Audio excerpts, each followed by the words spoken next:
बिस्मिल्लाहिर्रहमानिर्रहीम। अस्सलामुअलैकुम। आज हम फेडरल बोर्ड उर्दू की जो न्यू बुक है 12वीं क्लास के लिए, ग्रेड 12 के लिए, उसकी आज गज़ल नंबर 2 हमारी दूसरी गज़ल है।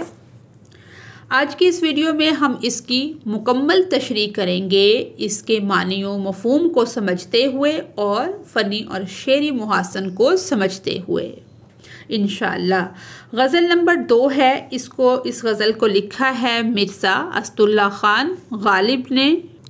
इनका नाम जो है मिर्ज़ा असदुल्ला ख़ान और गालिब जो है ये इनका तख़ल्लुस है। कलम की दुनिया में ये गालिब इस्तेमाल करते हैं। पहला लफ्ज़ है अज्ज़ाए ईमान के ईमान के अज्ज़ा यानी अरकान इस्लाम, अहले जहाँ, इस दुनिया के लोग, दीवारे जिंदा, कैद खाने या जेल की दीवार, पिन्हा छुपा हुआ या पोशीदा, बज़्मे आरायाँ, मसलन के महफिल जमाना, निगारे ताके निस्याँ, यानी कि ऐसी यादगार चीज़ें या यादें जो ज़हन से महव हो चुकी हों। गज़ल ख़ां यानी कि गज़ल कहना या गज़ल सुनाना। मोहित एक ज़ात को मानने वाला, अल्लाह ताला को मानने वाला, एक ज़ात को मानने वाला। केश आदत को कहते हैं। दबिस्तान मदरसा, मकतब या स्कूल। यहाँ से हमारी जो ये गज़ल है ये शुरू होती है। पढ़ने से पहले एक सवाल है कि उर्दू अदब में शायरी के अलावा मिर्ज़ा गालिब की वजह शोहरत क्या है? तो इसका जवाब है कि उर्दू अदब में शायरी के अलावा मिर्ज़ा गालिब की शोहरत की एक बड़ी वजह उनके नसर निगार और ख़त नवीस होने की है। उनके उर्दू खतूत को नसर में एक नए बाब की हैसियत हासिल है। मिर्ज़ा गालिब ने ख़त नवीसी को महज रस्मी और खुश्क अंदाज से निकाल कर दिलचस्प, ज़िंदा, मज़ाहिया और ख़ुद कलामी के अंदाज में पेश किया। उनके खतूत में रोज़मर्रा ज़िंदगी के हमारे रूटीन लाइफ के जो वाक़यात हैं, तहसीबी मुशाहदात, लतीफ़ तंज़, फ़िक्रेबाज़ी और शख्सी तबसरे नहायत खूबसूरती से शामिल होते हैं। उनकी नसर ने उर्दू नसर को सादगी, रवानी और बेसाख्तगी अता की, जिसने उर्दू नसर की तरक्की की राह हमवार की। मिर्ज़ा गालिब के खतूत ना सिर्फ़ अदबी अहमियत रखते हैं बल्कि समाजी, तारीख़ी और सकाफ़ती दस्तावेज़ की हैसियत भी रखती हैं। यही वजह है कि वो उर्दू अदब में सिर्फ़ शायर ही नहीं बल्कि एक अजीम नसरनिगार के तौर पर भी याद किए जाते हैं। जी, यहाँ से हमारी गज़ल के जो अशार हैं वो शुरू होते हैं। शेर नंबर 1, पहला शेर है हमारा। सब कहाँ कुछ लाला ओ गुल में नमायाँ हो गई, खाक में क्या सूरतें होंगी कि पिन्हा हो गई। लाला ओ गुल का मतलब है सुर्ख फूल, यानी कि गुलाब का फूल। ये खूबसूरती का इस्तारा है। और नमाया ज़ाहिर, या पिन्हा छुपी हुई, पोशीदा। इसकी सनतें जो हैं, फ़नी मुहासन जो हैं, शेरी मुहासन जो हैं, उनको हम देखते हैं। रदीफ़ है हो गई और काफ़िया है नमाया पिन्हा। लाला और गुल जो है ये खूबसूरत और यादगार हस्तियों के लिए क्या है? इस्तारा है। और सवाल इनकारी जो है कि शायर का ये अंदाज़ कि खाक में क्या सूरतें हो गई, एक इनकारी सवाल है जो ये ज़ाहिर करता है कि लामहदूद, कि जिसका कोई हिसाब नहीं है, जिसकी कोई हद नहीं है, हसीन चेहरे मट्टी में क्या हो गए, मिल गए। इस पे एक शेर भी हम लिख सकते हैं। एक दिन मट्टी की तहों में समा जाएगा तो फिर नहीं होगा तेरा नामो नशा बाकी यहाँ। अब हम इसकी तशरीह करते हैं। मिर्ज़ा गालिब का ये शेर कमाल का फ़लसफ़ियाना और जमालियाती तख़य्युल पेश करता है। शायर कहता है कि दुनिया में जो हसीन, जमील और साहिबे कमाल लोग गुज़रे हैं, उनमें से सिर्फ़ चंद एक की यादगार या असरात जो हैं, यादगारें हैं, उनकी जो असरात हैं वही बाकी हैं। बाकी बहुत सारे लोग ऐसे हैं जिनके बारे में कोई जानता ही नहीं, लाला ओ गुल की सूरत में। मगर वो हज़ारों खूबसूरत, खुश मिजाज और कमाल रखने वाले लोग जो इस दुनिया से गुज़र गए, अब वो क्या हैं, वो खाक का हिस्सा बन चुके हैं, मट्टी में मिल चुके हैं। उनकी ना कोई निशानी बाकी रही और ना ही उनकी खूबसूरती दुनिया को नज़र आती है। शायर लाला ओ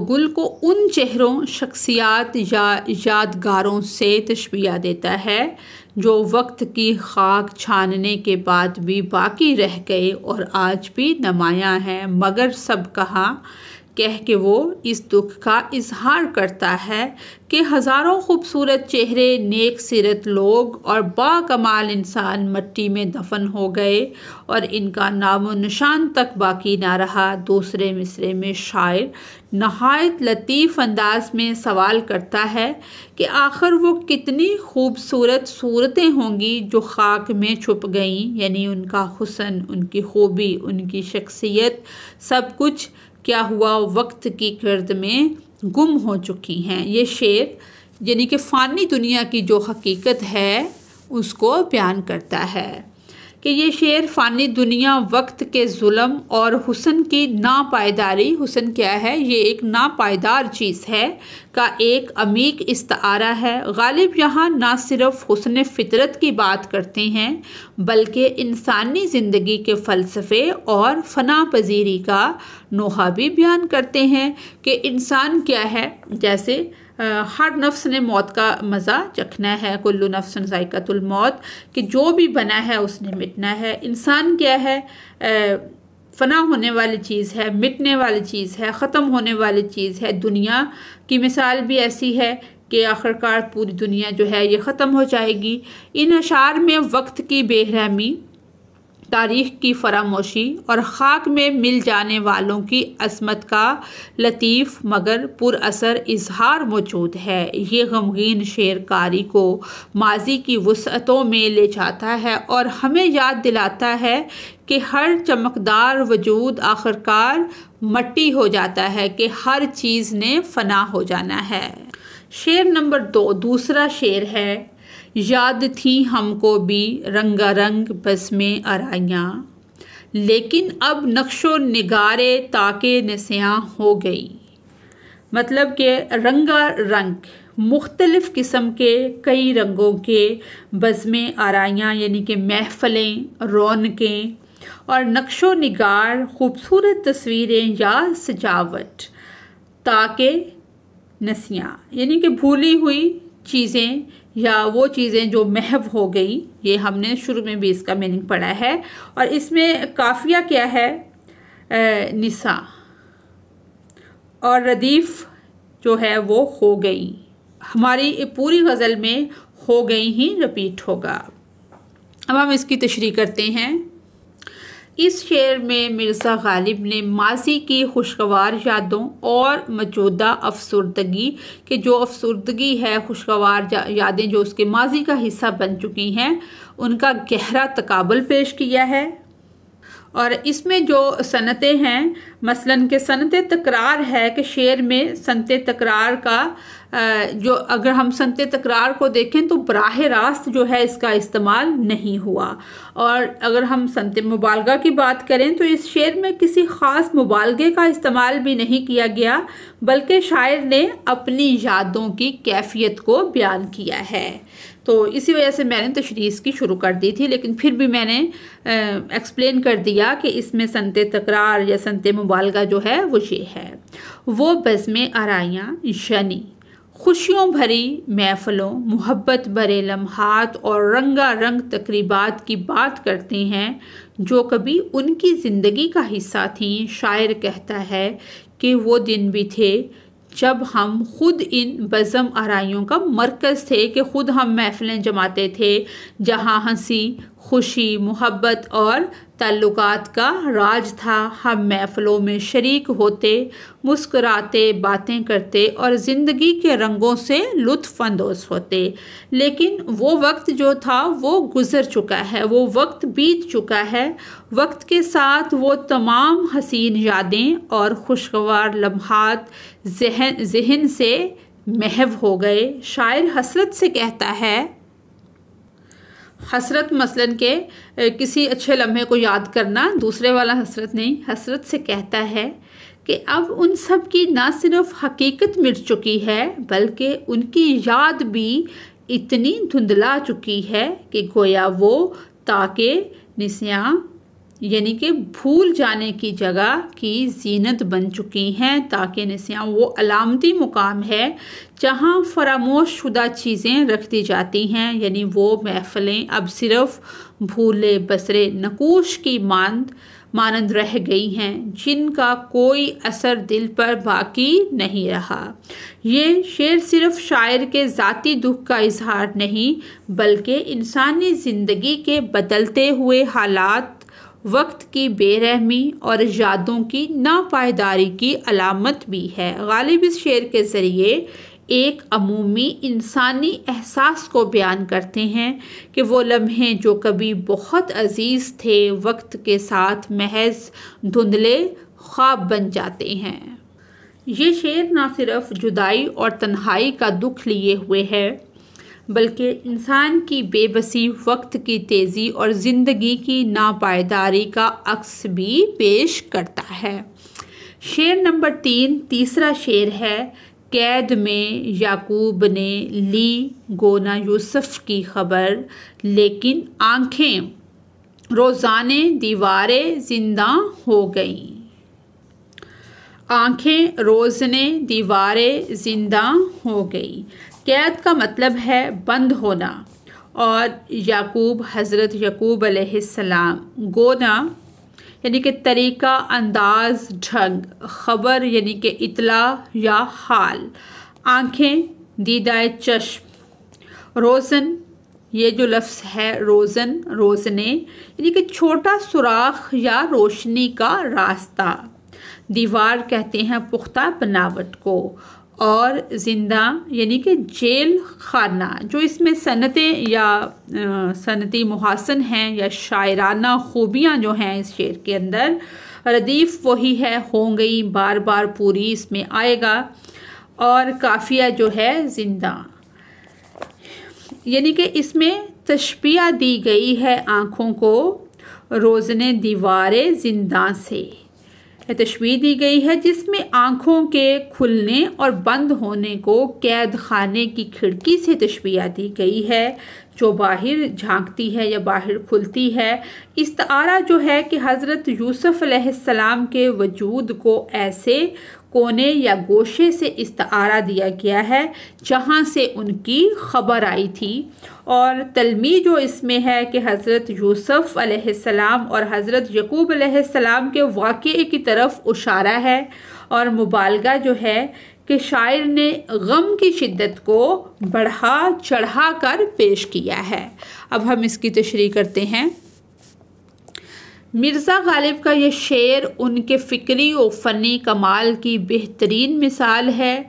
इसमें बेज़ाहिर कुरान मजीद के वाक़या हज़रत याकूब व हज़रत यूसुफ अलैहिस्सलाम का हवाला है, लेकिन उसके पस मंज़र में महबूब से जुदाई, सब्र व इंतज़ार और रूहानी वाबस्तगी की गहरी कैफियत छुपी हुई हैं। शायर कहता है कि अगरचे हज़रत याकूब अलैहिस्सलाम ने हज़रत यूसुफ अलैहिस्सलाम की जुदाई में बराह रास्त उनकी कोई ख़बर नहीं ली या बेज़ाहिर ज़ाहिरी तौर पर उन तक रसाई मुमकिन न थी, मगर उनके दिल में जो तड़प और आँखों में जो इश्तियाक था वो इस कदर शदीद था कि उनकी आँखें खुद रोज़ने ज़िंदा यानी कैद खाने की खिड़की बन गईं। यहाँ रोज़ने दीवारें जिंदा एक बहुत गहरा इस्तारा है।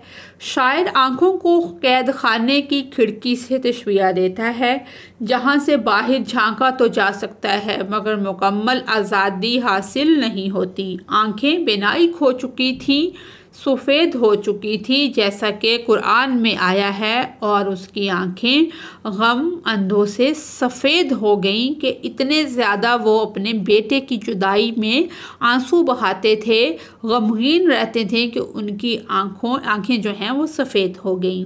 यूसुफ अलैहिस्सलाम की जुदाई में हज़रत याकूब अलैहिस्सलाम की आँखें सफ़ेद हो गईं, मगर दिल का दर्द और तड़प इतनी शदीद थी कि ये अंधी आँखें भी जिनसे नूर ख़त्म हो गया, सफ़ेद हो गई, बिनाई चली गई, गोया हर वक्त यूसुफ अलैहिस्सलाम की तस्वीर देखती रहती थी। गालिब ने इस शेर में मोहब्बत की इंतहा, रूहानी ताल्लुक़ की शिद्दत और याद के तसलसल को एक हसीन अलामती पैकर में समो दिया है कि आँखों का रोज़ने ज़िंदा होना ना सिर्फ बसारत के ज़वाल की तरफ इशारा है, बल्कि इश्क में दीदार की ख्वाहिश और रूह की बिनाई की तरफ भी इशारा करता है। इस शेर में तशबीह, इस्तारा और कनाया की खूबसूरत आमेज़श है जो गालिब के फ़न को लाजवाल बनाती है। शेर नंबर 4, चौथा शेर है। मैं चमन में क्या गया, गोया दबस्तां खुल गया, बुलबुलें सुन के मेरे नाले गज़ल ख़ां हो गई। कि चमन जो है बाग और दबस्तां मदरसा, मकतब या स्कूल, नाले कहते हैं फरियाद को, गज़ल ख़ां यानी कि गज़ल कहने लगी, और जो इसके सनती मुहासन हैं ये रदीफ़ जो है हो गई, और काफ़िया है ख्वा। और तशबीह है कि शायर ने चमन को दबस्तां से तशबीह दी है, यानी बाग को एक मदरसा या इल्मी मरकज़ करार दिया है कि मैं चमन में क्या गया। और मुजाज़ मुरसल जो है कि बुलबुलों से मुराद आम शोरा या सुनने वाले भी हो सकते हैं, जो शायर का कलाम सुनकर या कलाम से मुतासर होकर ख़ुद शेर कहने लगे। और हुस्न तालील जो है कि शायर ने बुलबुलों को गज़ल पढ़ने की वजह से अपने गज़ल पढ़ने की जो वजह है कि बुलबुलों ने गज़ल क्यों पढ़ी, शायर के नाले को, फरियाद को, गम को सुनकर उन्होंने गज़ल कहना शुरू कर दी। ये जो हुस्न तालील है ये एक गैर हकीकी लेकिन ख़ूबसूरत तोजीह है। अब हम इसकी तशरीह करते हैं कि ये शेर मिर्ज़ा गालिब के फ़न शायरी की खूबसूरती और उनकी ज़ुबानो बयान की मुहारत की उम्दा मिसाल है। शायर ने यहाँ अपने असर व रसूख, फ़न सुखन और शेरी लताफ़त को एक तमसीली अंदाज में बयान किया है। शायर कहता है कि जब मैं बाग चमन में दाखिल हुआ तो ऐसा महसूस हुआ जैसे कोई स्कूल या मकतब खुल गया हो।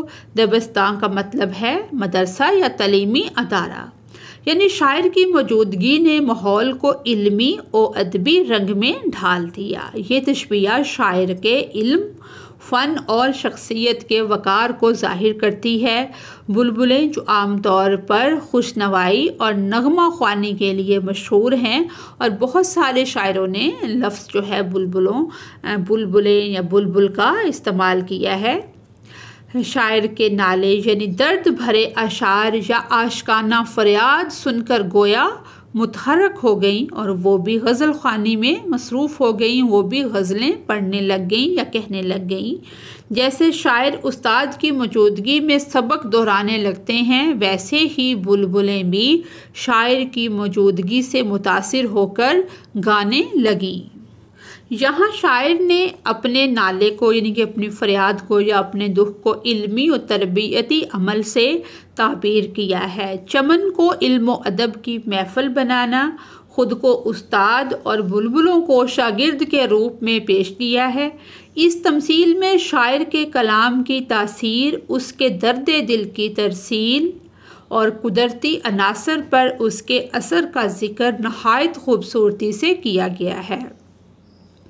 शेर का मरकज़ी ख्याल ये है कि शायर की मौजूदगी एक दरसगाह की मानंद है, कि दरसगाह की तरह है जहाँ नगमा संज जो है बुलबुलें भी उसके कलाम से मुतासर होकर फ़न सुख सीखने लगती हैं, कि शायरी करने लगती हैं।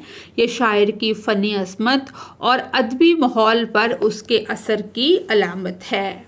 शेर नंबर 5 है, 5वां शेर जो है वो ये है, हम मोहद हैं हमारा केश है तरके रसूम, मिल्लतें जब मिट गईं अज्साए एमा हो गईं। बहुत प्यारा शेर है। हम मोहद हैं, मोहद होता है अल्लाह को एक मानने वाला, शिरक ना करने वाले को मोहद कहा जाता है, यानी कि तौहीद परस्त। और केश कहते हैं 3 मजहब या तरीके को।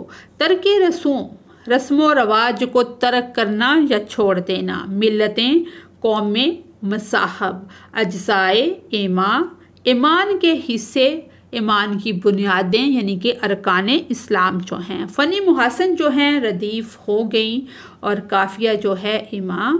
और सनत तकरार जो है इस शेर में बराह रास्त जो है वो सनत तकरार नहीं है, ताहम मिल्लतें और अज्साए इमा को अल्फाज से ख़ास, ये दोनों लफ्ज़ों से क्या हुआ है, एक ख़ास ताकीद पैदा हुई है। और सनत हुस्न तालील जो है कि शायर ने मिल्लतों के मिटने को ईमान के अज्जा बनने की वजह करार दिया है, जो एक खूबसूरत और गैर रवायती अंदाज है। इस शेर में मिर्ज़ा गालिब ने तसव्वुफ़, तौहीद और इंसानियत के ऐसे जामिया नज़रिए का इजहार किया है जो तमाम मजहबी तफरीक, रस्म व रवाज और फ़िरका वराना इख्तलाफात से क्या है, बहुत बुलंद है, बुलंदतर है। शायर कहता है कि हम मोहद हैं, हम मुशरिक नहीं हैं, हम शिरक नहीं करते, तौहीद परस्त हैं, यानी हम एक अल्लाह को मानने वाले हैं, सिर्फ़ तौहीद के कायल हैं। और हमारी ज़िंदगी का नस्बुल आइन ये है कि हर वो रस्म व रवाज तर्क कर दिए जाएं जो इंसान को असल हकीकत यानी अल्लाह की वहदानियत से दूर करते हैं। लफ्ज़ तर्के रसूम यहाँ पर समाजी, मजहबी और फ़िरका वराना रसूम व रवाज की तरफ इशारा है, जिनमें लोग उलझकर तौहीद की असल रूह को भूल जाते हैं। कि जिस तरह से दिखावा और नुमाइश जो है वो अल्लाह ताला को पसंद नहीं, गुरूर और तकब्बर पसंद नहीं, हर बुरी चीज़ जो अल्लाह को पसंद नहीं है उसको छोड़ देना और अल्लाह की तौहीद की तरफ, अल्लाह की वहदानियत की तरफ आ जाना मोहद होने के लिए ये काफ़ी है। कि फ़िरका वराना रसूमात की तरफ इशारा है जिनमें उलझकर लोग क्या करते हैं, तौहीद को या तौहीद की असल रूह को भूल जाते हैं। शायर के मुताबिक ये सब रस्में मोहद यानी कि मोहिद जो है, तौहीद परस्त जो है, उसकी राह में क्या है, रुकावट हैं। और इनका तर्क करना ही असल में सच्ची दीनदारी है या सच्चा दीन है।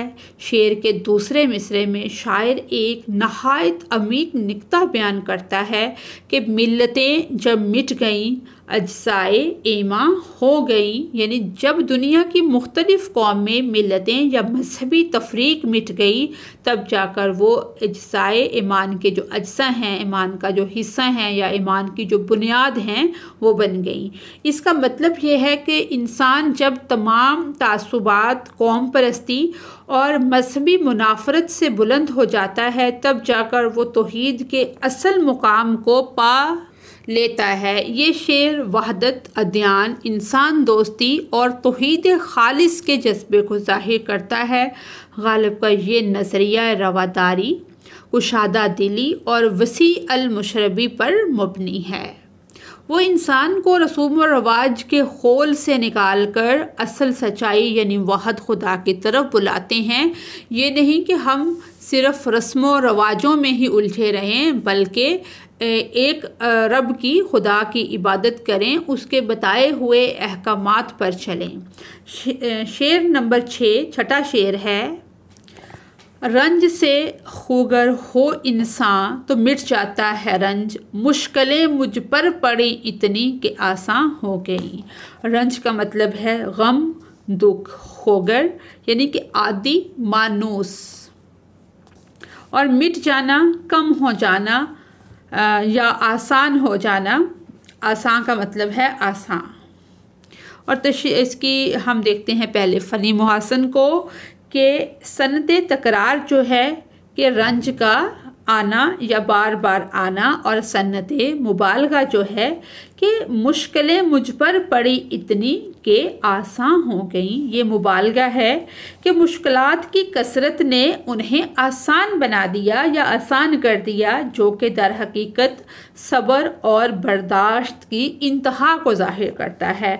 तज़ाद इसमें जो है कि रंज और आसान, रंज और आसान के दरमियान क्या है, एक लतीफ़ तज़ाद है, तज़ाद पाया जाता है कि फ़लसफ़ा और हिकमत। इस शेर में ज़िंदगी के एक गहरे फ़लसफ़े को बयान किया गया है कि इंसान की आदत और सब्र मुश्किलात को कैसे आसान बना देता है। जैसे हम कहते हैं, हज़ारों ख्वाहिशें ऐसी कि हर ख्वाहिश पे दम निकले, बहुत निकले मेरे अरमा लेकिन फिर भी कम निकले। निकलना खुल्द से आदम का सुनते आए थे, लेकिन बड़े बेआबरू होकर तेरे कूचे से हम निकले। मैंने आपको शेर सुना दिया मुश्किलों पर और ख्वाहिशात पर। अब हम इसकी तशरीह करते हैं कि इस शेर में मिर्ज़ा गालिब ने इंसानी फ़ितरत, सब्र बर्दाश्त और आदत की ताकत को नहायत सादा मगर फ़लसफ़ियाना अंदाज में बयान किया है। शेर का मौजू मुश्किलात से वाबस्ता इंसानी रद्द-ए-अमल है कि जब जैसे कहा जाता है कि मुश्किल में घबराना कमाल दर्जे की मुश्किल है, कि एक तो आप मुश्किल में हैं, दूसरा आप घबरा इस तरह से रहे हैं कि डबल मुश्किल का सामना आपको करना पड़ रहा है। मुश्किलात से वाबस्ता इंसानी रद्द-ए-अमल है। पहले मिसरे में शायर कहता है कि जब इंसान बार बार रंज, दुख और गम सहता है तो वो खुगर यानी कि आदी हो जाता है, उसकी आदत बन जाती है। ये आदत रफ्ता रफ्ता रंज के असर को ख़त्म कर देती है। यानी अगर इंसान किसी तकलीफ़ में मुसलसल मुब्तला रहे तो वो तकलीफ़ उसे कम महसूस होने लगती है, यहाँ तक कि रंज खुद मिटने लगता है। दूसरे मिसरे में शायर ज़ाती तजर्बे का इजहार करते हुए कहता है कि मेरे ऊपर इतनी मुश्किलें आई, इतनी आजमाइशें, मुसीबतें आई कि वो सब कुछ मेरे लिए आसान हो गया। यानी कि जो हालात किसी और के लिए नाकाबिले बर्दाश्त होंगे, मेरा वो मामूल बन चुके हैं, मेरे लिए वो क्या हैं, मामूली बात हैं। ये शेर इंसानी क़ुव्वत बर्दाश्त का खूबसूरत इजहार है। ये बताता है कि इंसान जब मुसलसल परेशानियों से नबर्द आज़मा होता है तो एक वक्त ऐसा आता है कि उनका मुकाबला इस कदर हौसले से करने लगता है कि उसे इनका बोझ महसूस नहीं होता। इंसान फितरी तौर पर साबर और जफाकश है। वक्त के साथ वो हर मुश्किल को सहने और झेलने का आदी हो जाता है। गालिब के इस शेर में सब्र, हौसले और ज़िंदगी की तलख हकीकतों का गहरा इदराक है। शेर नंबर 7 है हमारा, जो कि आखिरी शेर है। यूं ही गर रोता रहा गालिब तो ए अहले जहां, देखना इन बस्तियों को तुम के वीरां हो गई। यानी कि यूं ही, इसके मुश्किल अल्फाज जो हैं मानी उसके पहले देखते हैं। ऐसे ही, गर अगर, अहले जहां दुनिया के लोग, बस्तियाँ यानी कि आबादियाँ, और वीरान जो हैं उजड़ी हुई बर्बाद। फ़नी मुहासिन या जो अदबी खूबियाँ हैं इस शेर के अंदर वो देखते हैं कि शायर ने अपने मुसलसल गिरफ्तारी को वीरानी से तशबीह दी है, और मुबालगा जो है कि शायर का ये कहना कि उसके रोने से बस्तियाँ उजड़ जाएंगी, तो ये मुबालगे की एक सूरत है। और मुहाकात जो हैं कि बस्तियों की वीरानी को मंजर कशी के ज़रिए बयान किया गया है। अब हम इसकी तशरीह करते हैं कि ये शेर मिर्ज़ा गालिब के अनमोल और गहरे ख्यालात का इजहार है, जिसमें वो अहले जहां यानी दुनिया के लोगों से मुखातिब हैं। शायर कहता है कि अगर मैं लगातार अपने दुखों और गमों पर रोता रहा तो तुम देखना कि ये बस्तियां, ये शहर जो हमारे आसपास आबाद हैं, कितनी जल्दी वीरान हो जाएंगी। इसका मतलब है कि मेरे गमों का ज़हूर और बेतहाशा रोना दुनिया के लिए तबाहकुन हो सकता है। यहाँ गालिब अपने जज्बात की शिद्दत और उनके असरात को जाहिर कर रहे हैं कि वो अपनी हालत ज़ार की शिद्दत को बयान करते हुए ये कह रहे हैं कि अगर वो अपने दुखों को खामोशी से नहीं सहता बल्कि मुसलसल रोता और दुख का इजहार करता है तो समाजी और मुआशरती तबाही का बाइस बनता। गोया इस शेर में गम व अलम का इजहार हद से बढ़ जाए तो ना सिर्फ फ़र्द बल्कि पूरा समाज जो है वो मुतासिर होता है। ये शेर एक तरह से इंसान की ज़िंदगी में तवाज़न और ज़ब्त का दर्स देता है। दुख और गम का इजहार ज़रूरी है। जिस तरह से कि जब आपको कोई गम मिले, दुख मिले, तो आप अल्लाह ताला को याद करें, आप नफल पढ़ें, आप अल्लाह का शुक्र अदा करें। तो इस तरह से क्या होगा, वो गम हल्का हो जाता है। कोई भी जैसे कोई फौत हो जाता है तो उस पे भी 3 दिन से ज़्यादा सोग करने का हुक्म नहीं है, सिवाय मियाँ बीवी जो हैं उनके लिए इद्दत का हुक्म है। तो वो एक अलग चीज़ है कि आपको कोई गम मिलता है तो आप क्या करें, सब्र का इजहार करें, उसको अच्छे तरीके से बर्दाश्त करें। और ये ना हो कि एक आपको गम मिला है, दूसरा आप इस कदर घबरा गए हैं कि घर वालों के लिए बहुत मुश्किल बन जाती है। इस तरह से कि एक कोई बुरी खबर मिली, वो परेशानी है, ऊपर से आपने इस कदर टेंशन ली है कि आप भी एक बड़ी परेशानी बन के रह गए हैं। लेकिन अगर इसमें हद से तजावुज़ हो जाए तो नुकसान दे हो सकता है। गालिब यहाँ अपने आप को काबू में रखने और अपने दुखों को बर्दाश्त करने की तलकीन कर रहे हैं ताकि खुद और दूसरों को नुकसान ना पहुँचे। अलावा से ये शेर गम और रंज की शिद्दत के बावजूद सब्र व तहम्मुल और हौसले की अहमियत की निशानदही करता है। शायर अपने गमों में मुब्तला होते हुए भी इस बात पर जोर देता है कि ज़रूरत से ज़्यादा दुख का इजहार मुआशरती और ज़ाती ज़िंदगी में तबाही ला सकता है। जिस तरह से अगर कोई मकान गिर जाता है तो उसको बनाने की कोशिश करनी चाहिए, वरना लोग गिरे हुए मकान की ईंटें भी उठाकर ले जाते हैं।